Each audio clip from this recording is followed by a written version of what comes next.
वालेकुम वरहमतुल्लाहि वबरकातुहू। मैं हूं मोहम्मद फारूक भट्ट। मेरा और आपका मुश्तरका यूट्यूब चैनल थिंक पैटर्न्स।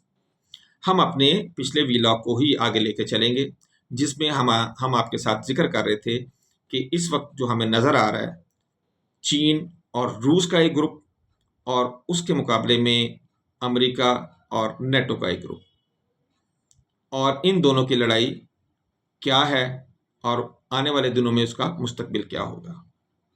हमने जो पिछले एपिसोड में बात की थी, हम यहाँ तक पहुँचे थे कि चीन जो है वो इन दोनों सिस्टम्स की लड़ाई में जब जो अपने आप को एक साइड पे रख के बैठा हुआ है, जहाँ वो टेक्नोलॉजी, मुईशत, मुआशरत में आहिस्ता आहिस्ता सबको पीछे छोड़ता जा रहा है। हमारी जो नेक्स्ट स्लाइड होगी या जिस पे हम बात करेंगे, जिस उन्वान पे, वो है कि चीन छाता जा रहा है। कैसे? हमने आपके साथ पहले एपिसोड में ये बात की थी कि पूरे नेटो के बराबर, जो कि तकरीबन 18 ट्रिलियन डॉलर की उनकी इकॉनमी है, जीडीपी है, जो कि अमेरिका के बाद दूसरी बड़ी इकॉनमी हम कह सकते हैं, चीन की अकेले की 18 ट्रिलियन डॉलर की इकॉनमी है जनाब। फिर हम आगे चलते हैं। पूरी दुनिया का पैदावारी घर इसे कहा जाता है, यानी कि ये प्रोडक्शन हाउस है। पूरी दुनिया एक तरफ है, 30% ऑफ जो वर्ल्ड प्रोडक्शन है वो सिर्फ चीन कर रहा है। आप अंदाजा करें कि एक मुल्क 30% प्रोडक्शन दे रहा है पूरी दुनिया की। टेक्नोलॉजी में आप आ जाए, आर्टिफिशियल इंटेलिजेंस की बात कर लें, 6th जनरेशन फाइटर जेट की बात कर लें, 6G कनेक्टिविटी की बात कर लें, साइंस, मेडिकल, अब जिस फील्ड में हाथ लगा लें, ईवी गाड़ियों की आप बात कर लें, रोबोटिक्स की बात कर लें, हर एक में चाइना सबको मात नहीं दे रहा, शाह मात दिए जा रहा है। किसी ने आज तक, किसी भी मुल्क ने गुर्बत का खात्मा उस तरह नहीं किया जिस तरह चाइना ने अपना गुर्बत का खात्मा किया है। आप सिर्फ इससे अंदाजा लगाएं। सिर्फ हम ये नहीं कह रहे कि चाइना ने गुर्बत का खात्मा सिर्फ चीन में किया है। आप देखें कि 1 ट्रिलियन डॉलर से ज्यादा अब तक BRI के मुख्तलिफ प्रोजेक्ट्स में चाइना लगा चुका है, और दुनिया के 193 जो ममालिक हैं उनमें से 140 ममालिक के करीब या तो BRI प्रोजेक्ट का हिस्सा बन चुके हैं या लाइन में लगे हुए हैं कि हमें BRI का हिस्सा बना लिया जाए। हम ये बड़ी आसानी से ये कह सकते हैं कि दुनिया की जो 80% आबादी है वो इस वक्त या तो चीन के साथ मिल चुकी है या मिलने जा रही है। अगर हम अमेरिका और नेटो के मुकाबले में रद्दअमल की हम बात करें जो चीन के हवाले से आ रहा है, चीन ने पहले क्या किया? आपने देखा जैसे ट्रंप आया और उसने टैरिफ की वॉर स्टार्ट की है, ऐसे लग रहा था कि जैसे सबको चित कर लेगा। लेकिन क्या हुआ? महीने बाद ही हाथ खड़े हो गए ट्रंप के। चीन ने ट्रंप से टैरिफ वार जीत ली, घुटनों पे हाथ लगाया चाइना के ट्रंप ने। चीन ने पाकिस्तान और ईरान के मामले पर भी बहुत दानिशमंदी का मुजाहिरा किया, अपने आप को पीछे रखा, काम पूरा किया। सॉरी, अच्छा, एक शेर मैं आपके साथ पेश करता हूं। शेर उसने जो शायर ने जो ये शेर जब लिखा था, उसने तो गिला किया था अपने महबूब के साथ, तो उसने ये शेर कहा। लेकिन ये शेर चीन की खारजा पॉलिसी के ऊपर बहुत ज्यादा मैंने देखा कि ये पूरा उतरता है। वो क्या है? शेर मैं आपको सुनाता हूं। खूब पर्दा है कि चिलमन से लगे बैठे हैं। अर्ज करता हूं, खूब पर्दा है कि चिलमन से लगे बैठे हैं, साफ छुपते भी नहीं, सामने आते भी नहीं। हाँ जी, दुनिया के जिस वक्त जितने भी मामलात इस वक्त चल रहे हैं, उन तमाम में चाइना अपने आप को आगे तो लेके नहीं आ रहा, पीछे रहकर वो सारे के सारे काम करता जा रहा है। यानी कि खुद वो पर्दे में है, चिलमन से लगा बैठा है, साफ छुपता भी नहीं, सामने आता भी नहीं। हम जब चीन की हिस्ट्री देखते हैं, चीन का माजी देखते हैं, चीन ने आपके सामने हांगकांग ले लिया, मिकाओ इसके पास है, अब वो दरपे है ताइवान के, ताइवान उसने ले लेना है। आगे हम डिस्कस करेंगे वो कैसे लेगा। इसी तरह हम जब बात करते हैं साउथ तिब्बत की, यानी कि अरुणाचल प्रदेश की, लद्दाख की, अक्साई चीन की, ले लेना है इसने, चीन ने। आप जितना मर्जी चीन बची हों, इंडिया वाले, अमेरिका वाले, जितने मर्जी हों, जितने मर्जी दलाई लामे लाएं, कुछ भी नहीं, कुछ नहीं होना इनसे, क्योंकि चीन का तरीकाकार दुनिया से डिफरेंट है। चीन उस तरह चीजों पर कब्जा नहीं करता जिस तरह अमेरिका और उसका ग्रुप करता है। चीन का किसी भी अपने गोल को अचीव करने का तरीका इन तमाम से डिफरेंट है। हम बचपन में सुनते थे चीन सारी दुनिया की फैक्ट्रियां बंद करवा देगा। आपने भी शायद सुना हो कि चीन सारी दुनिया की फैक्ट्रियां बंद करवा देगा। इसी पर इक्तफा नहीं, हम आगे जो इससे अगला फिक्रा सुनते थे वो इससे भी ज्यादा मजेदार है। और ये जो फैक्ट्रियां जब बंद होंगी, इस पे जो ताले लगेंगे वो भी चाइना के होंगे जनाब। यानी कि हम सारी दुनिया की फैक्ट्रियां बंद भी करवाएंगे और इन बंद फैक्ट्रियों के जो ताले होंगे वो भी चाइना के होंगे।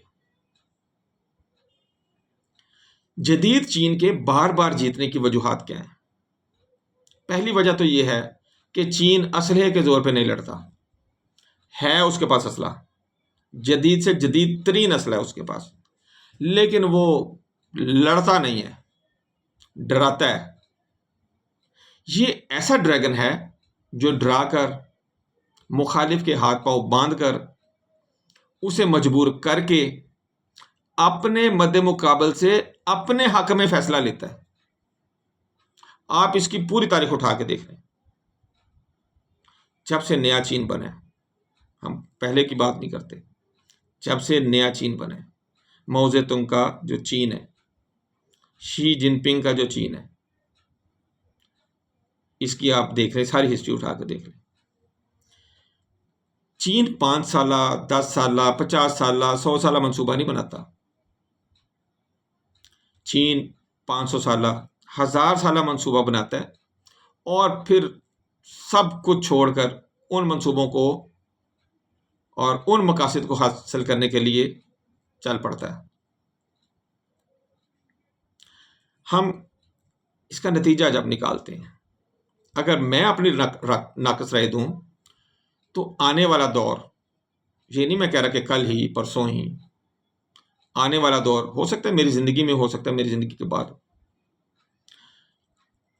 आने वाला दौर चीन का है जनाब। चीन टेक्नोलॉजी में, आर्टिफिशियल इंटेलिजेंस में, रेयर अर्थ मिनरल्स में, और फिर स्पेशल मैग्नेट्स में, इंफ्रास्ट्रक्चर डेवलपमेंट में, सनती प्रोडक्शन में, फौजी और अस्करी तैयारियों में, असलहा साजी में, आप किसी भी चीज में इनका उठा के देख ले, मेडिसिन में, एवरीथिंग सबसे आगे है और पूरी दुनिया को इसने पीछे कर दिया। अस्करी हवाले से, स्पेस टेक्नोलॉजी के हवाले से अमेरिका का तूती बोलता था। 5th जनरेशन तैयारे तक रुका हुआ है। चाइना 6th जनरेशन तैयारे का प्रोटोटाइप बनाकर वो लोगों को दिखा भी चुका है और अब उसको फाइनल करने की तरफ जा रहा है। अगर ऐसा होता है, अगर चीन कामयाब हो जाता है, हम देखेंगे या हमारे आने वाली नस्लें ये चीज देखेंगी कि दुनिया की तारीख में हमें अमन और खुशहाली का दौर देखने को मिलेगा। इस वक्त इन दोनों ग्रुपों के दरमियान, यानी कि ग्लोबल साउथ, या जिसको हम ग्रेटर यूरेशिया कहते हैं, जिसमें रूस और चाइना शामिल है और इनके अलाइज हैं।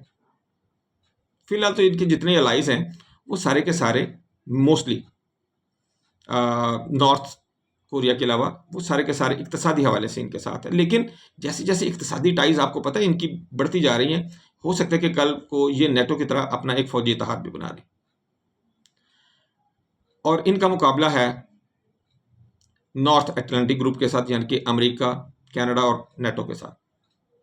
नेटो में जो आप देखते हैं कि यूरोप के सारे मुल्क शामिल हैं। तो ये कशमकश महज मुआशी नहीं है, बल्कि ये सकाफती, तकनीकी, फौजी मैदान में जारी है, जैसे कि लेनिन ने कहा था, ये एक निज़ाम की दूसरे निज़ाम पर फतह की जंग है।